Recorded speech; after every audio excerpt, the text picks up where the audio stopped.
২৬শে মার্চ জাতির শ্রেষ্ঠ সন্তানদের শ্রদ্ধা জানাতে প্রস্তুত করা হচ্ছে সাভার জাতীয় স্মৃতিসৌধ। এরই মধ্যে সৌধ প্রাঙ্গণ ধুয়ে মুছে নতুন রূপ দেওয়া হয়েছে। যে কোনো ধরনের অপ্রীতিকর ঘটনা এড়াতে থাকছে কড়া নজরদারি। একই সাথে দর্শনার্থী প্রবেশের উপর দেওয়া হয়েছে নিষেধাজ্ঞা। রায়ান বিন আমিরের তথ্য ছবিতে প্রতিবেদন।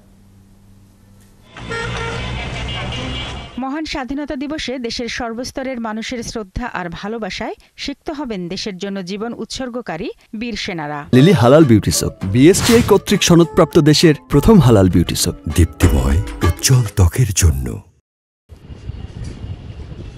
এরই মধ্যে পরিষ্কার পরিচ্ছন্নতা ও ধোয়া মোছার কাজ শেষের পথে। আমরা গণপূর্ত অধিদপ্তরের পক্ষ থেকে পুরো স্মৃতিসৌধ কমপ্লেক্সকে ধুয়ে মুছে পরিষ্কার পরিপাটি করা, ফুল দিয়ে সাজানো, রং তুলির কাজ, সিসি ক্যামেরা স্থাপন, লেক সংস্কার সহ সকল ধরনের কার্যক্রম সম্পন্ন করেছি। সৌধের চূড়া থেকে শহীদ বেদি, পায়ে চলার সড়ক সবই ধুয়ে মুছে চকচকে করা হয়েছে। চত্বরের সিঁড়ি ও স্থাপনায় পড়েছে রং তুলির আঁচড়। যেখানে যেখানে গাছ বড় আছে সেগুলো কেটে ঝাড়ু দিয়ে পয় পরিষ্কার করে দিচ্ছি। চারা লাগাইতেছি, গাছে পানি দিতেছি, গ্রুপ নিরি করছি, তারপরে ওই যে ঘাস কাটা লাগতেছে, পয় পরিষ্কার রাখতেছি। পুলিশ জানায় দিবসটি উপলক্ষে ওয়াচ টাওয়ার ও সিসিটিভির মাধ্যমে সার্বক্ষণিক নজরদারিতে রাখা হবে পুরো সৌধ এলাকা।